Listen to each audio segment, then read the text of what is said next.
Good afternoon, everybody. How are we all doing? Yeah. I always like to ask, is this anybody's first University Express class? Yeah? I think so. Well, welcome. I'm not sure. Not sure? Well, either way, welcome. University Express is the Erie County Senior Services Lifelong Learning Program. We try to have a little bit of something for everybody. Today we have a great one with our friend Sarah Hopseker. Before we get into everything, I just want to remind you that Senior Services has so much to offer. We can help with nutrition programming, nutrition counseling. I'm sure some of you know about our farmers market coupons in a little bit. And along with that, we can help with things like PEEP, SNAP, all sorts of things. If you have any questions, I'll be here afterwards. You can come and chat with me. So you're not here to listen to me, so I will move things on. I'm excited to introduce Sarah Hopseker to speak about medication management. Sarah is a 2019 graduate of the Deauville University School of Pharmacy. Sarah has experience completing annual medication reviews with patients to help identify and solve issues patients may have regarding their medications. In 2020, she began working with the Erie County Department of Health. Sarah currently works with the EMS and Public Health Emergency Preparedness Divisions within the Erie County Department of Health. With that, I will hand it over to you. Thank you. All right, well, thank you guys for coming to this class today. Can you guys hear me over there? I can try and locate myself a little more centrally if that helps. Stand over so I can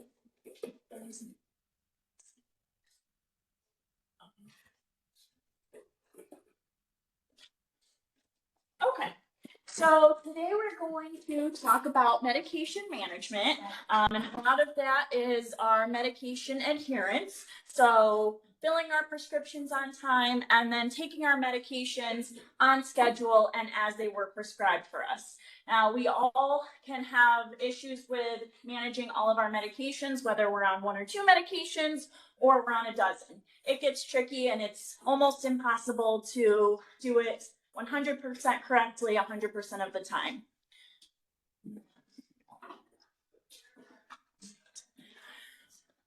So again, anyone can have trouble managing their medications. I have 2 medications and I just bought myself a pill box to organize my meds because there are so many days where I say to myself, did I take that this morning? I can't remember. So now I have a pill box so I can see, Monday I took my med or no, I didn't. And that's just with 2 medications. So as we get older, a lot of times we have more and more medications in our medicine cabinet, and it does get a little bit more tricky as we get more medications to manage everything. We might be taking medications at different times of the day. Maybe some of them aren't every day, so we have to then try and remember, oh, this is the one I only take once a week on Mondays, or my once a month injection, or things like that. So as we have more medications on our list, they call that polypharmacy. So anyone who has more than 5 medications on their regimen, that's known as polypharmacy. Again, this is more common as we get older. We may have more conditions that we're trying to treat, and then also at risk younger populations may have a lot of these medications as well. And as we have more medications on our list, we do have more of a risk of some maybe side effects, or maybe more than side effects, maybe we have some greater issues that come from having all of these conditions and medications. So as we get older and have more of this, we may have more visits to the hospital, more doctor's office visits. So lots of issues can arise from more conditions, more medications, and mismanaging our medications. So about half of medications are not taken as prescribed. And this could be for a lot of different reasons. Maybe we just don't quite understand what the medication is doing to help us. Maybe we don't quite understand how we're supposed to be taking it. Maybe we're just having trouble remembering. Next, about 20 to 30% of new prescriptions are never filled. And again, multiple reasons why this may be happening.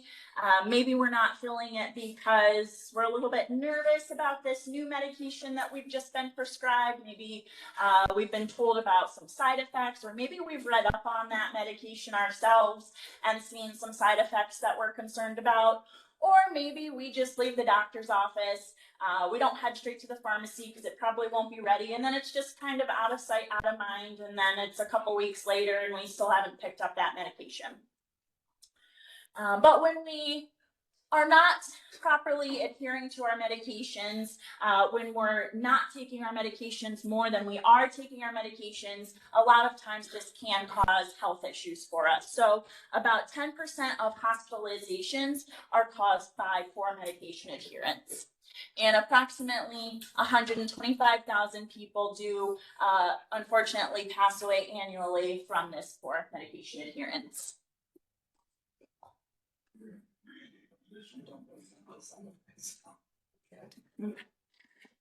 So when we are having trouble adhering to our medications, taking them on time and taking them as our doctor prescribed them for us, we can lead to worsening of disease. So if we have different heart medications, cardiac medications, maybe we have a blood pressure medication, a cholesterol medication, we could have a few others on top of that. If we're not taking those on a regular basis, our cardiac issues may progress. Unfortunately, we may put ourselves at higher risk for a stroke or for a heart attack. So we do end up having potentially a lower quality of life and increased visits to either our doctor's office due to increased troubles we're having, or hospital admissions if we do end up having some of those events like stroke or heart attack.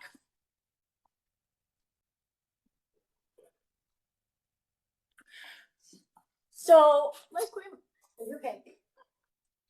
we mentioned, there are several different reasons why we may have trouble adhering to our medications. So first, again, we may just not have a great understanding of why we're taking this particular medication or when we're supposed to be taking it. So we always want to have a good discussion with our doctor every time we get a new medication, or with the pharmacist. Ideally, you would have a conversation with both to try and get all of that knowledge for you to be in the best spot to take those medications on time. We might be concerned about side effects, or we might already be having side effects. Maybe you are on the medication and you don't like to take it because you're having side effects. Maybe you are having some issues like me with remembering to take your medications. You're not sure if you took it, you're not sure you didn't, so maybe you just skip it because you don't want to double up on your dose. If you have a lot of medications, that cost might add up, or maybe you have one particular medication that's very costly, so it is hard for you to afford, or maybe you just have trouble getting to the pharmacy. Maybe your pharmacy was a pharmacy that recently closed down. Now you're having to find a new pharmacy to get your medications for. Exactly, Rite Aid. So if anyone was going to Rite Aid, now we have to find a new pharmacy. Hopefully, I am not familiar with the geography out here to know what pharmacies are around, or if there was a Rite Aid around here that closed down. There was But two. There was two. One Okay. in Akron and one in Clarence. Okay. All right. And all I did was tell the doctor, and they took everything, did everything. I didn't have to do it.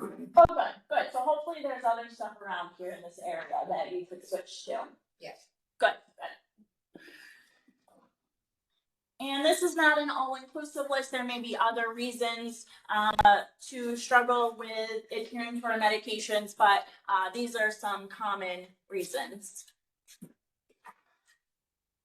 So The education piece. What should you discuss with your doctor when you're going to your visit and you're being prescribed a new medication? So make sure you do understand what is the reason that I'm getting this medication. So sometimes medications might be used for different reasons. You might have a blood pressure medication and you're thinking, well, I don't have high blood pressure, but sometimes certain blood pressure medications are used to protect our kidneys. So we want to make sure that we're not just stopping that medication because we don't have high blood pressure, because it might be we're on that medication for something different.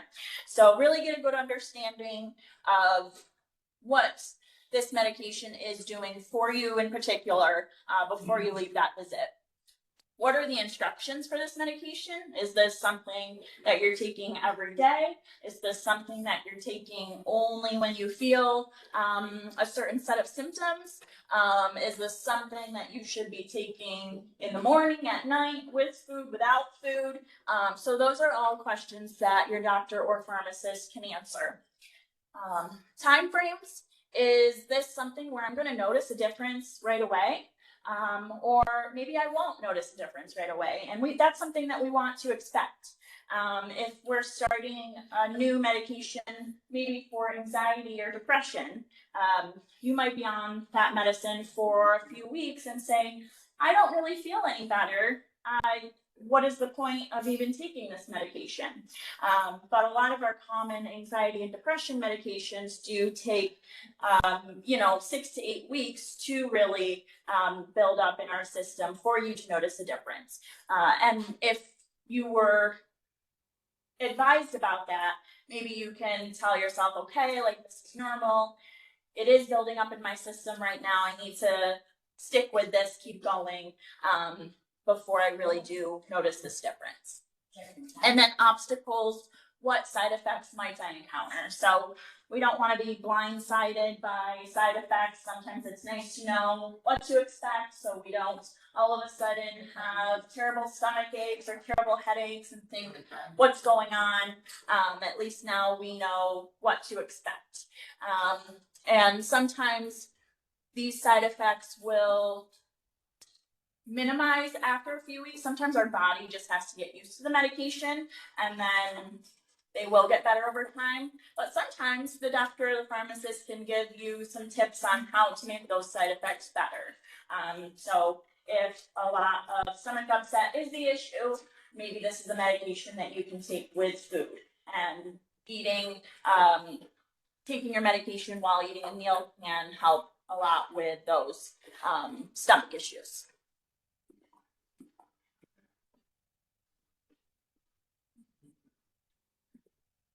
Okay, so other discussion pieces, we kind of already mentioned this first piece. So after I take my medication, shouldn't I feel different or better? So sometimes you really won't notice a difference.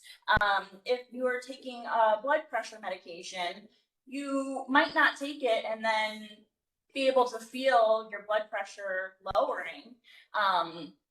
Hopefully you're just feeling kind of normal when you are taking your blood pressure medication, but you don't necessarily feel that your blood pressure is lower. However, if you stop taking your blood pressure medication, you might notice that you're having some issues. You might have a lot of headaches if you've missed a few of your blood pressure doses. Can I only take my medication when I'm feeling symptoms? This is really dependent on the type of medication.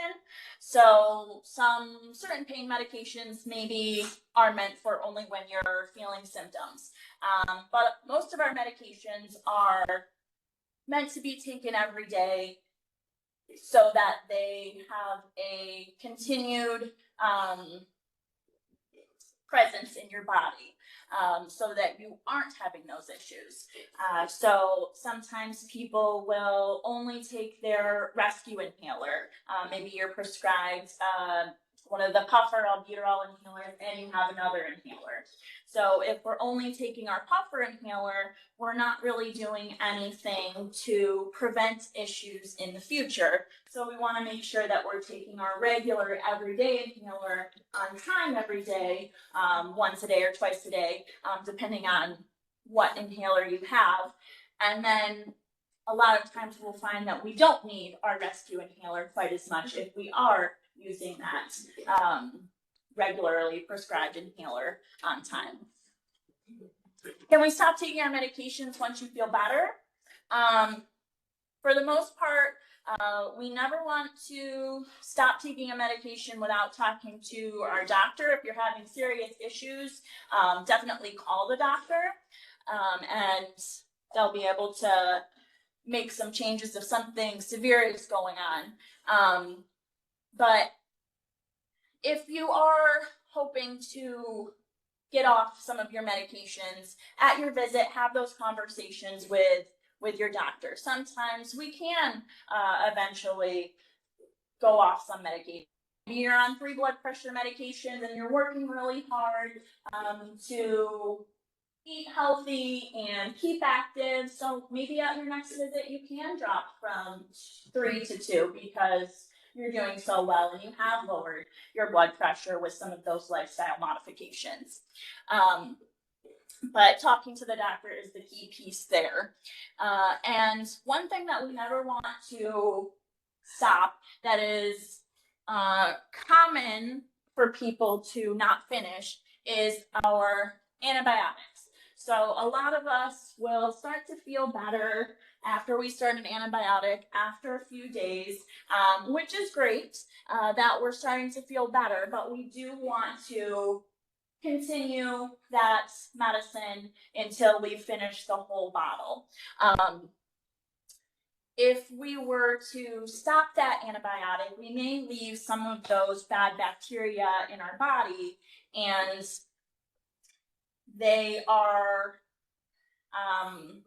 they're left there to kind of get stronger.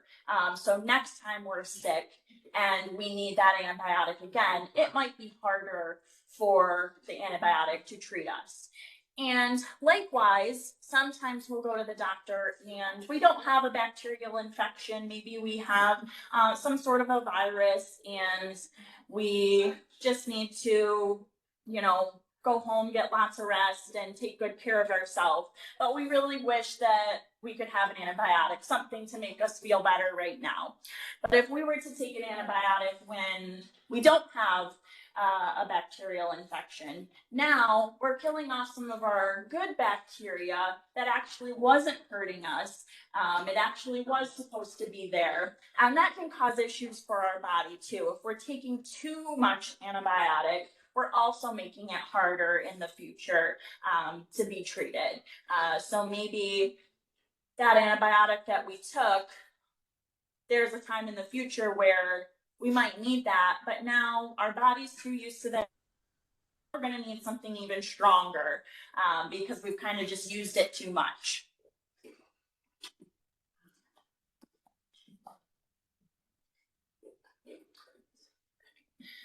So some medications you can take at whatever time of the day is convenient for you. Some medications, it doesn't matter if you take them with food, without food, but there are some medications that there is an ideal time to take them. Some are better in the morning, some are better separated from other things, some are better being absorbed with food in our system, some are better being absorbed without food in our system.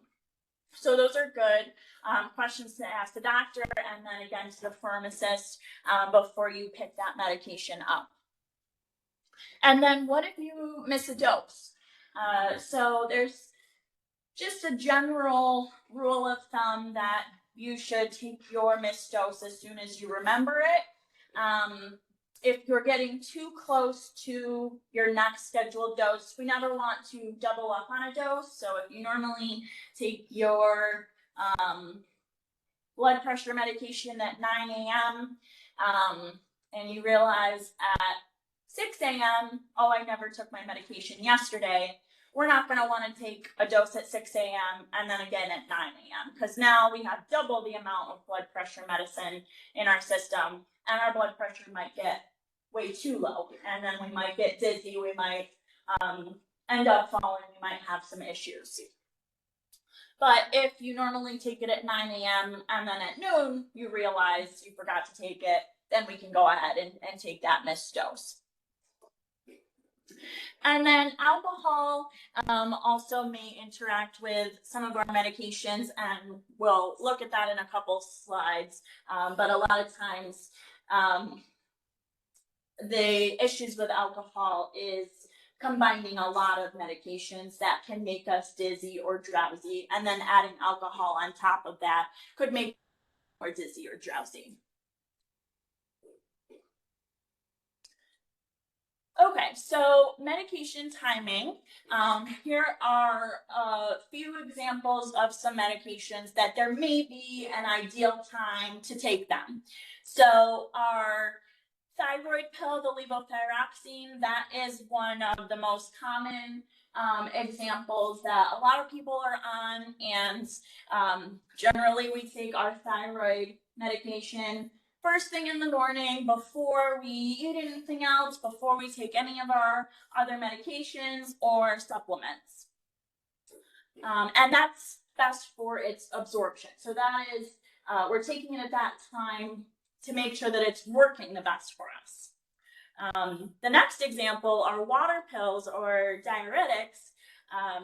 Those we recommend to take in the morning, but that's not for it to work properly. That's more to avoid some side effects. So if we're taking our water pill at night, we might find that we're waking up a lot in the middle of the night to go to the bathroom. So if we move that medication to the morning, then we're still going to have to go to the bathroom a lot, but at least we're not having to disturb our sleep. Next is some of our cholesterol medications.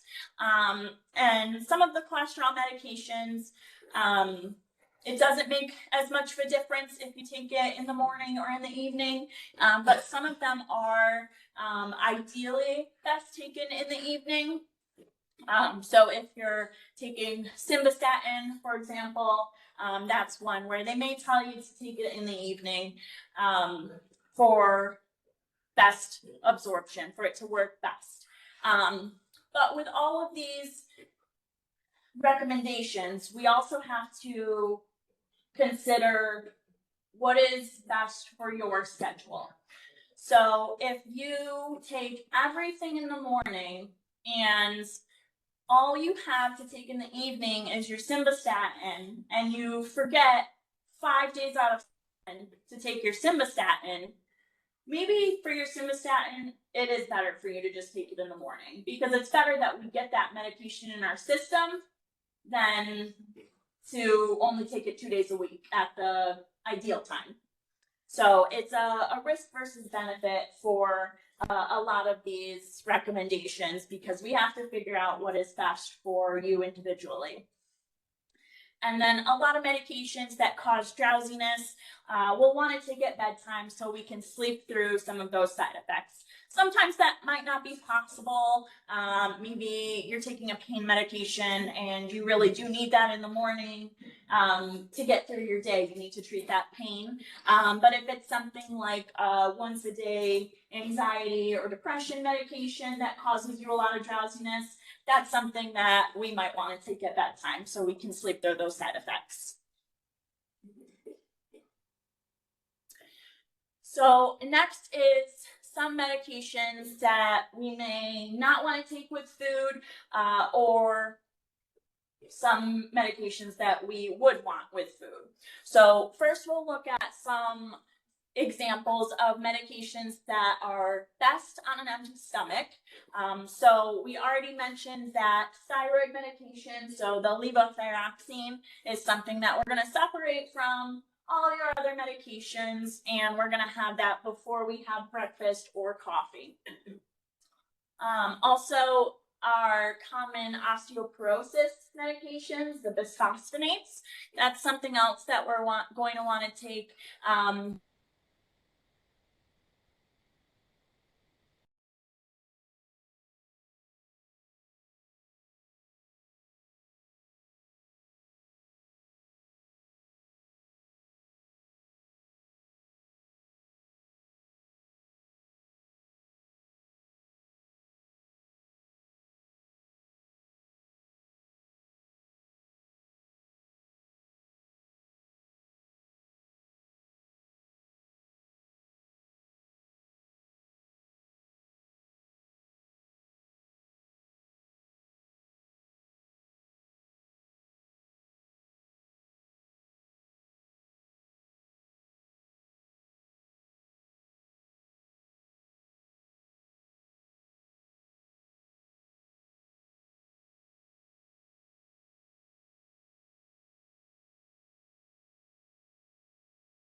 great to have, when you're going to your appointments. A lot of us have, a lot of different specialists. So we all have a primary care doctor, then you might have a cardiologist, you know, you might have several other.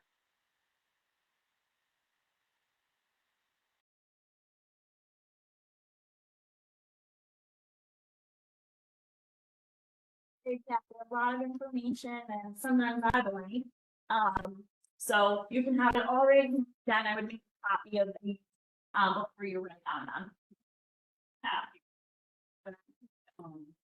CPR, they said to do that, and we wouldn't have one of those on the refrigerator for the EMT to come in and then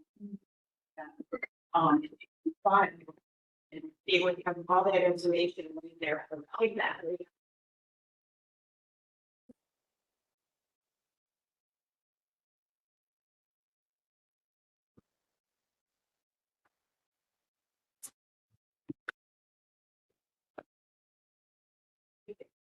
Oh.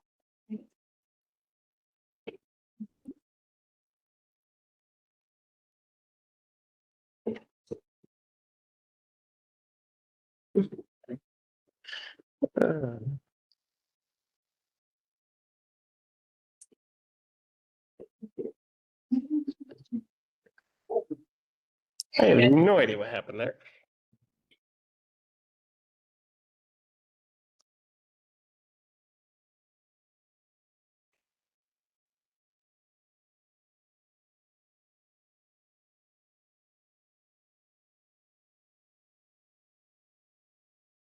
Oh, there it is. Oh, okay.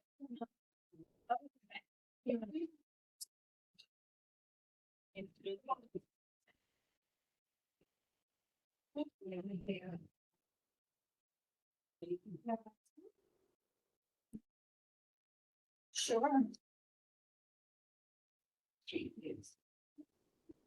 All right. So, again, some of these medications are going to work a little bit better for our body if we take them on an empty stomach. So some of the medications to help with their stomach issues, we want to take before meals so that when we do eat, that medication's in our system to give us some help. Oh, so, no, that's okay. Okay, so next is some common medications that we might want to take with food. So the first one, corticosteroids, so like our prednisone, our methylprednisolone. So if you've ever had a manual dose pack, that pack will actually tell you right on it. If you take it with food, it'll break it up. You know, these pills take with your breakfast, these ones take with your lunch, your dinner, one. So a lot of those corticosteroids can irritate our stomach, so it can cause us a lot of irritation and discomfort. So taking it with food will help ease some of that. Also, our NSAIDs, especially our high doses. So if you're on a high prescription dose of ibuprofen, they'll tell you to take that with food to ease some of that stomach irritation as well. Same thing with certain antibiotics. So a common antibiotic that we may have all been on is augmentin. So that can cause some stomach upset as well, and taking with food make that a little better.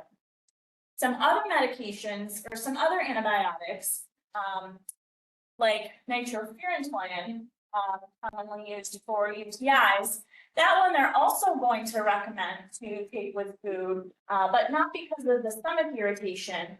In this case, we want to take that nitrofurantoin or macrobid with food because it's actually going to work better in our system when it's absorbed with that food. And then certain diabetes medications. So if we're thinking about what our diabetes medications are doing for us, they're lowering our blood sugar. That's what we want them to do. But if we take a lot of several different diabetes medications and then we don't eat all day, now our blood sugar is going to go too low. And this is going to be more severe with some medications versus others. So if you have injectable, like a mealtime insulin, we're definitely going to want to make sure that we eat with that. And some of the oral medications can affect us more than others as well. So the class of diabetes medications that includes glipizide or glycyrrhizide, that can cause a good drop in our blood sugar as well.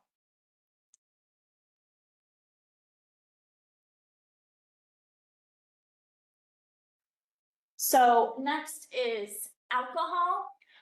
So at the top here, we have a list of medications that can cause some drowsiness or dizziness. So if we have a benzodiazepine like the Xanax, clonazepam, things like that, that can cause a lot of drowsiness, dizziness. Sleeping pills, some other antidepressants or antipsychotics, some of our blood pressure medication, NyQuil. And you may have new pain medication. Maybe you had a surgery, so now you have a new opioid. So a lot of these, again, are already causing drowsiness and dizziness. If you're taking more than one on this list, especially if you have a new one and you may not be used to those side effects, adding alcohol on top of that can cause some extreme drowsiness and dizziness. And we wouldn't want to get to the point where you become unresponsive. And if you have an opioid in that mix, maybe again, you did have a surgery, you have some pain medications that you're not quite used to, we might end up in a scenario where you, we might need Narcan. So that's also a keep on hand, which is a spray up the nose if there is an opioid system. We'll displace that opioid and help that person.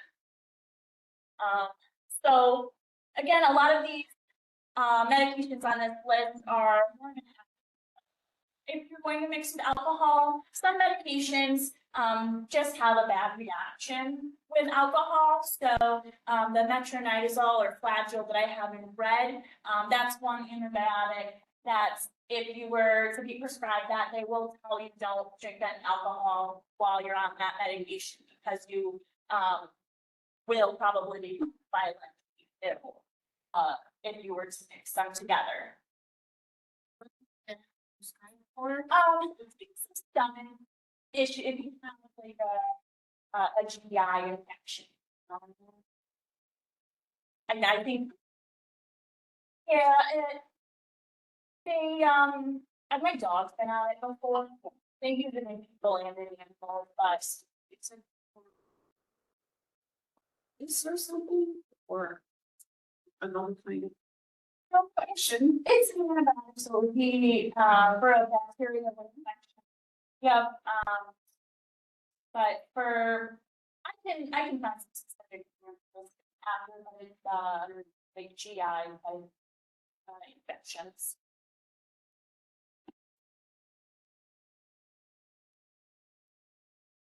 Okay, so drug interactions. I handed out our medication list. So it is important that we all keep a good list of all of our medications up to date. And we want to include our over-the-counter medications, things we might not think about, our eye drops, our supplements, vitamins, topicals.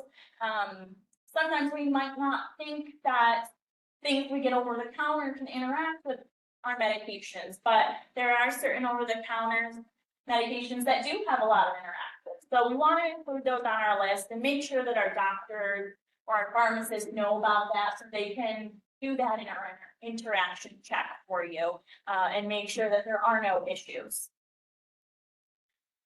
So some medications can increase the effects of other medications and some can decrease the effect of other medications. And this can cause different issues.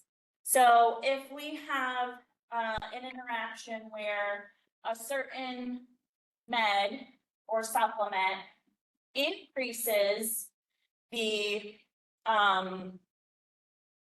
we're increasing the amount of pressure medication, for instance. We have too much blood pressure medication in our system because it's not being broken down or eliminated from our body properly. So too much blood pressure medication in our system means that our blood pressure might drop too low. So now we might have side effects from having too low blood pressure. So we might be dizzy, we might fall, we might be very drowsy. If we have low blood pressure, if we have, what is the low blood pressure? It depends per person, but like 120/80 is a normal blood pressure. It might vary a little bit from person to person, so, maybe normal for you is 140/90. So maybe 120 for you might be, but yeah, 120 for you. So if we have a med that interacts with one of our other meds and it causes it to be less effective. So say we're still talking about that blood pressure medication. Now we don't have enough blood pressure medication in our body, and now our blood pressure is just not being treated. Our blood so either way, we're causing some issues. Yeah.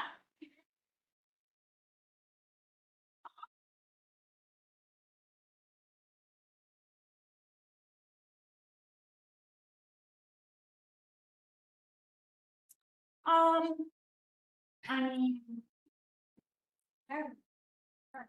what's that? If you your blood pressure becomes low, right? Maybe salty things or salt. Yeah, salt. Yeah, that could potentially cause some other issues, yeah, but, that's something I would talk about with the doctor as well. If that's something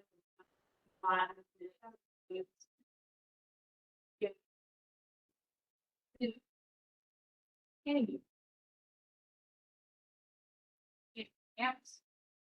Yeah, I don't bring it up. So, I mean, it will increase your blood pressure, yeah, but we can, we can talk about it after too, but I would, with your doctor as well.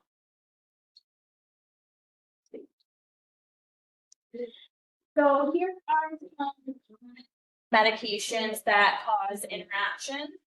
So we talked about alcohol, we, talked about some antibiotics. So a lot of times antibiotics will affect a younger population. A lot of our here with like birth controls and things like that.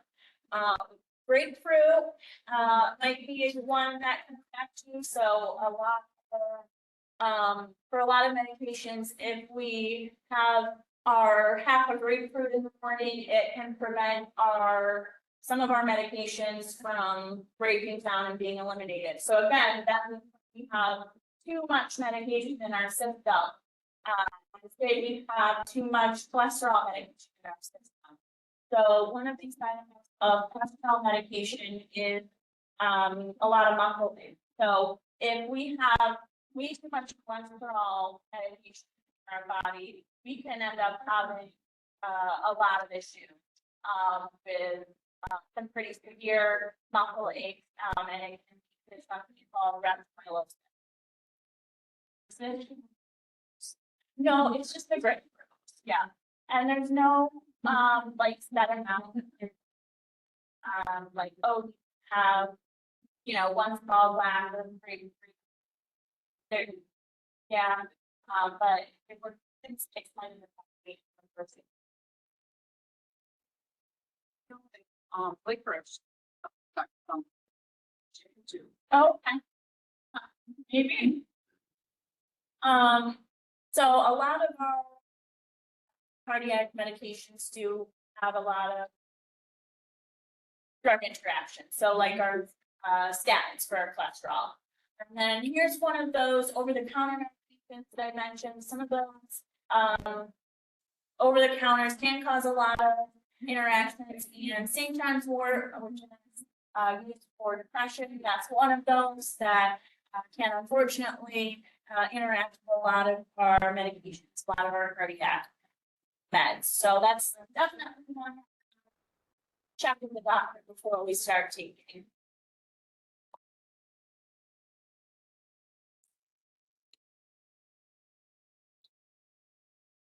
So side effects. Sometimes we may not want to start a medication because maybe we picked it up and when we pick up our medications, it comes with that little sheet. And if you ever read those, there's a million side effects that might happen. But it's good to ask the doctor, the pharmacist, which ones are like, because they have to list everything on that sheet, but most of those aren't very likely. Or maybe you work on a certain medication, you're concerned about it. If you do end up having some side effects of medication, we talked about some specific side effects where we can try to help mitigate that. But ones, if you are having a lot of trouble with them, and you've given medication, a few weeks, a month, and it hasn't gotten any better, definitely talk to your doctor. There's a different medication from a different class. So one of our common blood pressure medications, class called ACE inhibitors. So maybe you're on Spinal, which is in that class. In some people, it can cause a dry cough. And it doesn't happen for everybody, but it's a persistent dry cough. If that does end up happening to you, then your doctor can switch you over to a very similar blood pressure medication called. So it works almost the same. You might switch from Losartan to Losartan, and now there's not a dry cough. Well, talk to your doctor, let them know what's going on, so that they can.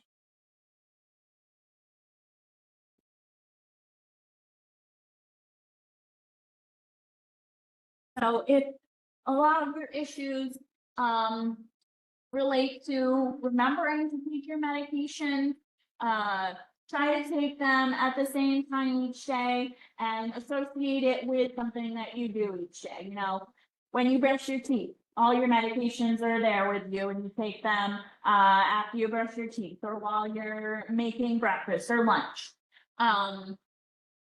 And a lot of people will track on a calendar. So you might have a check mark after you take your medications that you took them that day. Or maybe like me, you try out a pill box so that you can keep track of if you've taken your meds that day or not. And some of us hopefully have some family or friends that we have there to support us and help us with our medications if we need that. Also on our smartphones, they have a lot of different apps that can help us remember to take our medication. So if you have an iPhone, there's a health app that's already on your phone. But there's a ton of other apps that you could also download that would do that as well. Or you could set just a generic alarm on your phone to help you remember. If you have trouble opening those pill boxes, sometimes they are really tricky. A lot of times at your pharmacy, they can check a box in your profile for an easy open vial. And a lot of times that means they'll flip the cap over so that they just, it's not child-proof anymore. But if you do opt for that, you just want to be careful if you have children or pets in your home, because we wouldn't want them to get into the medication.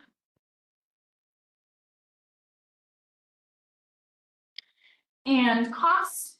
So unfortunately, some people who have trouble affording some of these more expensive medications will skip filling or picking up their prescription, or maybe cut doses in half, or skip days to be able to try and draw those medications out. Hopefully you are taking medications where there's a generic option available, which is much more cost efficient. But sometimes there isn't a generic medication possible, and it is just expensive.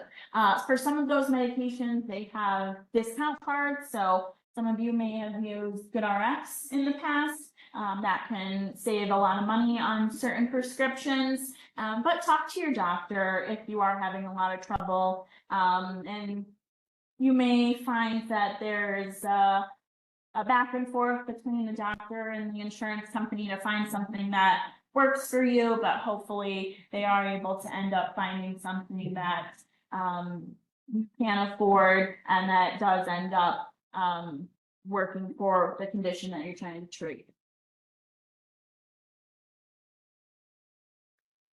And if we are having issues with getting to the pharmacy, some insurance companies will have a mail order option where your prescriptions just get mailed to you, which can be nice. A lot of times you can get a 3-month supply versus a 30-day supply of our medication, so you don't have to go quite as often. And most pharmacies also have auto refill options and medication synchronization programs where they'll start working on your prescriptions automatically every month or every 3 months, depending on what type of length prescriptions you get. And the medication synchronization will help put all your medications on the same schedule so that you're not picking up some medications this week, others the next week, and having to end up going to the pharmacy every week to get something different. And some pharmacies even have delivery services if you aren't able to get to the pharmacy. So check out what services your pharmacy has to see what's available for you. And unfortunately, the past few years, we've had some pretty nasty winter storms, and that has left a lot of people without their medications or away from their medications. So we want to try to prepare ourselves with our medications, especially in the winter. So make sure if you are running low on your medications to get those refilled and pick them up as soon as they are ready. And try and give yourself some time. Sometimes our prescriptions may take a couple extra days. Maybe the pharmacy has run out of stock of a certain medication, or maybe you're out of refills, so you need to contact the doctor for a new prescription. Or maybe there's an insurance issue that takes a couple days to get resolved. So try and give yourself as much time to get all your medications ready, so you can have them in time before anything, any weather happens. Same for vacation. Try and get all your medications squared away before you go on vacation if possible.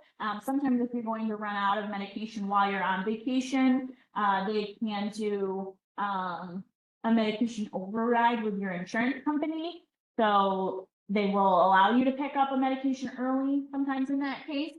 In other cases, if you're going somewhere within the United States, if you go to a chain like a CVS, you can go to another CVS wherever you're going, and they could transfer prescriptions from one store to another. Or your pharmacy could call your pharmacy here. The pharmacy where you're going could call your pharmacy here to transfer a prescription. That's not the case for all medications. We can't transfer things that are controlled substances. You would need to have refills and all those things. But if you run out of medication, while you're somewhere else, there are options to get meds.